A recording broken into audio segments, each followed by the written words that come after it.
देश में हाथरस की घटना के बाद सूरजपाल उर्फ भोले बाबा चर्चाओं में हैं, तो वहीं 121 लोगों की मौत का कारण सरकार अब भी तलाश रही है। भोले बाबा गायब हैं। ऐसे में हम पहुंचे हैं इस समय अलवर के खेड़ली में। खेड़ली में यहां भोले बाबा का आश्रम है। यहां लंबे समय तक लोगों के साथ वो रहे हैं। ऐसे में स्थानीय लोग यहां मौजूद हैं। उनसे हम सीधा बात करेंगे कि वो कैसे रहते थे, क्या खाते थे और किस तरह का यहाँ माहौल रहता था। सीधा जुड़ते हैं उनसे, महिलाओं से। यहाँ भोले बाबा जब आते थे तो कैसे रहते थे, क्या माहौल रहता था गांव में? खूब भीड़ रहती, खूब मचा के पेबलक रह रही, खूब तगड़ी। और बाहर के लोग, बाहर की मेहरबानी आ गई, मतलब औरत आ गई, उनमें मारपीट करे करा यहाँ का सेवादारी जावे। इसके अलावा किस तरह की व्यवस्था रहती थी? क्या लेडीज रहती थी? कैसा खाना पीना वो करते थे? क्या रहती थी पूरा इंतजाम? अब खावा को तो हमको भीतर अंदर पता ना, क्या खावा क्या ना खावा, पर रहे हुए भीड़ तगड़ी रहे हुई। तो गाड़ी में आवा, 4-5 गाड़ी आगे रहे, 4-5 गाड़ी पीछे रहे, मोटरसाइकिल की कोई हुई नहीं की लड़की के संग भीतर जावा और भीतर गाड़ी रुके, भीतर नुक नुक फाटक लग जावा। गांव में जब और लोगों से बात की तो उन्होंने कहा कि उनके साथ कुछ 9 देवियां हुआ करती थी, कुछ एक गाड़ी में लड़कियां हुआ करती थी, वही आसपास रहती थी क्या? हाँ ऐसा सुना है कि रह भाई हमने देखी इतना, अपन खेवा कैसे रहे देखी तो अपन रह भाई लड़की तो हमने गाड़ी में तो बैठी आती जाता देखे कर, अपन रहती ना देखी भीतर, हम अंदर ना जावा। तो गांव वाले को क्या अनुमति नहीं थी या जाते नहीं थे आप लोग? क्या होता था? नहीं जाते ही नहीं थे हम।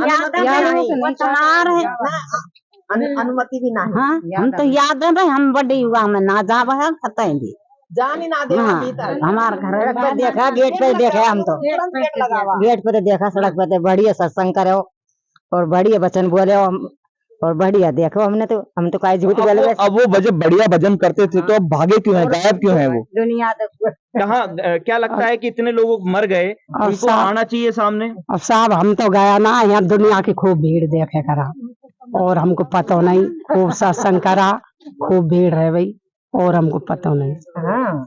क्या हो क्या ना हो, भीतर भीड़ तो खूब रही, दुनिया तबाह। यहाँ लोग आते थे, कैसा माहौल होता था? क्या मैंने देखा है ऐसा माहौल हो, लड़कियां गहने कपड़े पहन कर नाचती और बाबा के पास कूद कूद के उनने जाली जंगलाने और पहुंच जाती और खूब नाचते हंसते। उनने उनके चश्मान में प्रभु दिखाई देवे और खूब नाचे। वो आत्मान के पति बना कर रह गई, उनमें लड़के पति बना के रहती थी। लोगों का ऐसा कहना था कि वो चमत्कार करते थे, तमाम चीजें रहती थी। क्या कहानियों में किस तरह की चीजें? क्योंकि महिलाएं एक दूसरे से बातें भी करती थी, देखते भी थे आप लोग, क्या रहता था उसमें? ऐसा चश्मान में वो दिखे कृष्ण भगवान चक्रधारी चश्मान में, वैसे खूब बढ़िया रहे दिखे जैसा आप जैसे मनुष्य, पर वो चश्मान में दिखे चक्रधारी। और उनको लेडीज सारी ऐसी दिखे सजी धाजी उन चश्मान में, तो उनने देख कर मुस्कुरावे हो, जबकि उनमें ऐसी कोई अंदर कोई ऐसी बात नहीं, खाली उनमें चश्मान में दिखावे हो। इसीलिए वो क्या हमेशा चश्मे पहनते थे क्या? हमेशा नहीं पहनते थे, जब वहां सत्संग करते हैं ना, जब लड़कियां आती सज धज कर जब पहनते हो चश्मा, हमेशा नहीं पहनते। के अंदर जिनको गुरनाम देते, जब उनने रखते अंदर कमरान में, जब पहनते उन चश्मा में। तो केवल लड़कियां ही आसपास क्यों रहती थी हमेशा? लड़कियां ही रहती थी, कुआरी ब्याही जो अनपढ़ लड़कियां वो गुरनाम लेती, वो लेडीज जो मतलब उनने अंधविश्वास ने एक भी भीतर ना हुई, ऐसो वो तो वह भोले बाबा के रूप से देखे, जिनको ने एक भी ना हो, जो अपने विश्वास पे रह गई और जो अक्का न रह गई उनने कछु दिखे, जो अंदर रह गई उसके पास। तो ऐसा कहते थे साथ जहां भी जाते थे 9 देवियां रहती थी, महिलाओं को केवल रखते थे। क्या औरों को दीक्षा, पुरुषों को दीक्षा नहीं देते थे? वो पुरुषों को ज्ञान नहीं देते थे? महिला को देवे, पुरुषों को ना दे, महिला ही ज्ञान ले। यहाँ जब आश्रम में रहे किस तरह का माहौल? कितने हमने तो वो देखे, वहां सत्संग हुआ उनका बहुत दिन, 21 दिन जब गए हम 2-4 दिन जब देखे, हमने तो महिला ही महिला देखी और महिला भी खाली कुआरी लड़की सज धज के जेवरात पहन के लाल वेशभूषा पहन के जब जाती उसके पास। विशेष क्या ड्रेस कोड उनका बना हुआ था कि ड्रेस कोड में ही जाना होता? हाँ, ड्रेस कोड, ड्रेस में जाती, बगैर ड्रेस हमने कोई ये ना घुसन देवे, जो ड्रेस पहन के रहती वो सज धज के वही जाती। क्या बाबा के अनुयायी देते थे उनको कपड़े अलग से या खुद खरीदते थे? नहीं, वही देते थे, बाबा के, वो बाबा ने खुद ने मंगाए, जो उनकी कमेटी थी बाबा ने मंगाए वही देते, वो खुद नहीं खरीदते कपड़ा।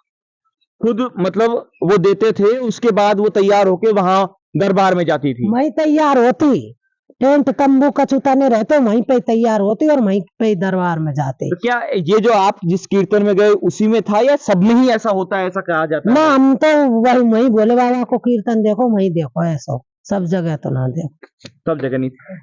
और भी कई तरह की चीजें सामने आई थी कि महिलाएं किस तरह के मतलब उनको खुश करने के लिए खाना खिलाती थी, क्या करते थे, क्या ऐसा होता था और बाकी चीजें? ऐसा को तो हमको कुछ मालूम नहीं, हम भीतर खाना खावे, हम अंदर खाना पीना को बिल्कुल, ये वो महिलाएं हैं जो कहीं ना कहीं आश्रम के आसपास रहती हैं। जैसा कि इन्होंने बताया कि ये उनके सत्संग में भी गई, केवल कुंवारी लड़कियों को विशेष कपड़े दिए जाते थे, वो तैयार होती थी और उसके बाद वो भोले बाबा के सामने कीर्तन में शामिल होती थी।